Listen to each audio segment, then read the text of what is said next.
এই যাত্রায় আমাকে বাঁচিয়ে দাও, আমি যেন পরীক্ষায় পাশ করতে পারি।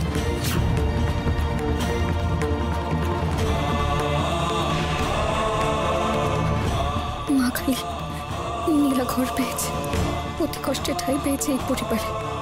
ছোট দাদাবাবুর মনে একটু হলেও জায়গা করতে পেরেছে।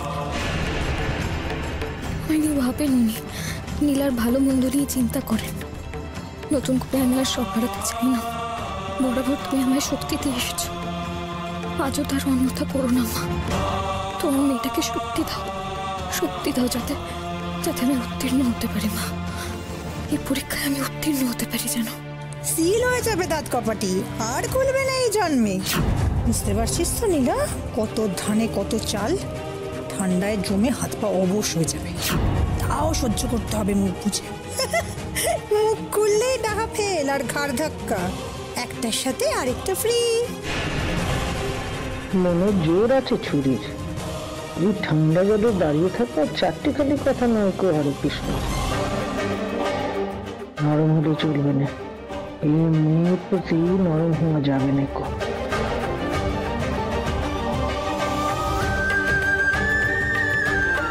তোমার যে খুব কষ্ট হচ্ছে নীলা, আমি আর সহ্য করতে পারছি না। না, এই পরীক্ষা তুমি একা দেবে না, আমিও দেব। তুই কোথায় যাচ্ছিস? ও একা কেন পরীক্ষা দেবে? আমিও জলে নামবো। না, আমাকে যেতে দাও জেঠিমা। এত কষ্ট ও একা কেন সহ্য করবে? বিয়েটা তো আমাদের দুজনের। আমি তো কইলাম তোর ওখানে যাওয়া চলবে না কো। হাই দীপু, তুই কেন বাড়াবাড়ি করছিস? নীলা নিজেকে প্রমাণ করছে, তুই মধ্যে আসিস না।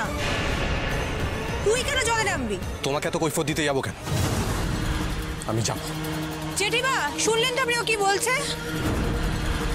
দেবো, এখন জলে গেলে আমাদের অসম্মান করা হবে। কেন বুঝতে পারছিস না? তোর যদি সহ্য করতে না পারিস তাহলে তুই এক্ষুনি এখান থেকে চলে যা, না হলে আমি কিন্তু অনর্থ বাঁধিয়ে দেবো। হরে কৃষ্ণ।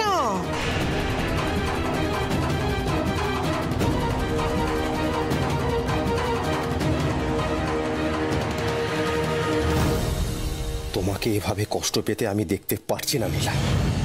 আমি চেষ্টা করেছিলাম তোমার পাশে দাঁড়াতে, কিন্তু জেঠিমা আটকে দিয়েছে। চলে গেলাম আমি। এই দৃশ্য দাঁড়িয়ে দাঁড়িয়ে চোখে দেখতে পারছি না আমি, আমার পক্ষে সম্ভব না, কিছুতেই না।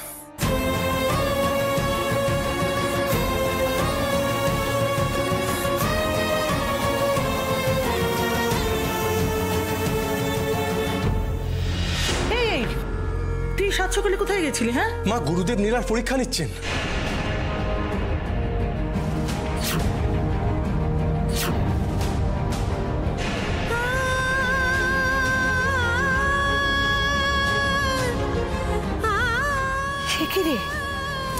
ওই ঠান্ডা জলে? হ্যাঁ। ও মা শোনো না, এই পরীক্ষাটা বন্ধ করো না মা, ও তো জ্বর হয়ে যাবে মা, ও অসুস্থ হয়ে যাবে। আমি কি করতে পারি দীপু? এই রাস্তা তো নীলা নিজে বেছে নিয়েছে, কিভাবে বারণ করবো ওকে? আমি ওকে বারংবার বারণ করেছি মা, কিন্তু ও আমার কথা শুনছেই না। ও নাকি পরীক্ষা দেবেই। ঠাকুর রক্ষা করো মেয়েটাকে, রক্ষা করো। এটার যদি কিছু হয়ে যায়, কোনো অনর্থ ঘটে বা শরীর খারাপ হয়, আমি তো মা হিসেবে নিজেকে ক্ষমাই করতে পারবো না। রক্ষা করো ঠাকুর। ঠান্ডায় জমে আসছে হাত পা, কিন্তু না, যতক্ষণ না গুরুদেব বলছেন টুকু শব্দটুকু করবো না আমি। জল থেকে উঠবো না, শেষ নিঃশ্বাস পর্যন্ত লড়াই করে যাব। জয় মা কালী, জয় মা, জয় মা। শীতের হিম শীতল জল এই প্রথম ধাপেই সিংহভাগ রণে ভঙ্গ দিয়ে দেয়, কিন্তু মেয়েটি তো দেখছি হার মানতেই শেখেনি। কি অদ্ভুত, প্রথম ধাপ পার করে দিল।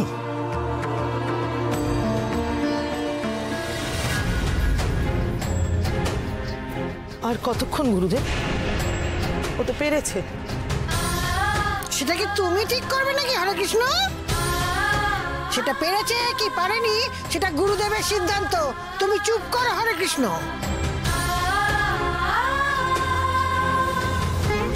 নীলা মা, উঠে এসো মা।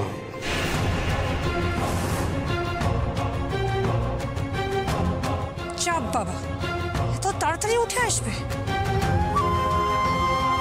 মনে হয় জ্বর এসেছে, কিন্তু না, কাউকে বুঝতে দেওয়া যাবে না।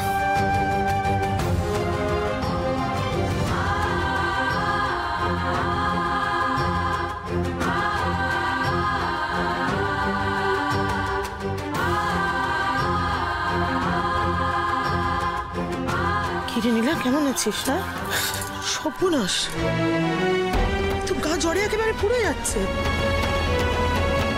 না না মা, কিছু হয়নি আমার, আমি ঠিক আছে। আর হয়নি? ও মা, এই তো কেঁপে কেঁপে একেবারে মোবাইল ভাইব্রেশন মোডে চলে যাচ্ছে। না মা, আসলে ওই জ্বর টর হলে। নীলা, নীলা রে, তুই ছেড়ে দে বাবা, তোর দ্বারা হবে না। আমি পারবো বরপতি, আমি একদম ঠিক আছি, চিন্তা করো না। আরও পরীক্ষা দিতে চাও তুমি? যা বলবার ভেবে বলবে হরে কৃষ্ণ, পরীক্ষা কিন্তু আরো কঠিন হবে। হ্যাঁ গুরুদেব, আপনারা যতক্ষণ পরীক্ষা নিতে চাইবেন আমি ততক্ষণই পরীক্ষা দিয়ে যাব। তুমি কিন্তু স্বেচ্ছায় রাজি হলে। হ্যাঁ, সচেতনভাবে স্বেচ্ছায় রাজি হলাম। বেশ, যাও তবে। এর পরের ধাপ নির্জলা উপোস। নির্জলা উপবাস করে থেকে আমার পুজোর আয়োজন করে দিতে হবে। নীলা, তুই না বলে দে আর পারবি না, দরকার নেই। না মা, আমি পারবো। নির্জলা উপোস কিন্তু মনে রেখো হরে কৃষ্ণ। সে তো আমি আগে অনেক করেছি জেঠিমা, পার্থক্য শুধু একটাই, অভাবের তাড়নায় নয়, আরাধনার জন্য। আমি রাজি, কোনো আপত্তি নেই আমার।